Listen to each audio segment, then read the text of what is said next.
ये है एक्सरसाइज 1.1 का क्वेश्चन नंबर 3। तो इसके हम पहले पार्ट पर आते हैं। तो 12 के फैक्टर हो जाएंगे 2 का स्क्वायर इंटू 3।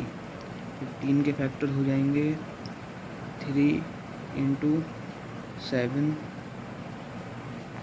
21 के फैक्टर हो जाएंगे 2 नहीं 3 इंटू 7। हाँ 3 इंटू 7, वो मैंने गलत लिख दिया था 15 वाला। 15 के फैक्टर होंगे 3 इंटू 5 एंड 21 के फैक्टर होंगे 3 इंटू 7। हाँ अब सही है। तो अब हम लिखते हैं एलसीएम तीनों का। 12, 15 एंड 21 का एलसीएम हो जाएगा 2 का square into 3 into 5 into 7 which is 420। अब आते हैं इसका एचसीएफ पर। तो एचसीएफ हो जाएगा 3, क्योंकि ये कॉमन है तीनों में। तो हम एचसीएफ वो होता है जो तीनों का कॉमन होता है लेकिन पावर उसकी छोटी ली जाती है, दैट्स वाई एचसीएफ 3 आया। अब 17 के फैक्टर आ गए 17 इंटू 1, फिर 23 के फैक्टर 23 इंटू 1, देन 29 का फैक्टर है 29 into 1।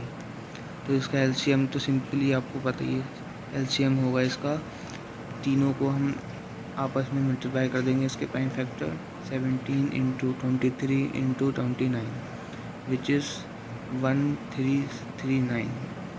Now move on to the HCF 1 आएगा, क्योंकि इन तीनों में सिर्फ 1 ही इसका कॉमन फैक्टर आ रहा है, प्राइम फैक्टर। अब आते हैं इसके थर्ड पार्ट पर। तो 8 के प्राइम फैक्टर होगा 2 का क्यूब, 9 का प्राइम फैक्टर होगा 3 का स्क्वायर एंड देन लास्ट 25 के प्राइम फैक्टर होगा 5 का स्क्वायर।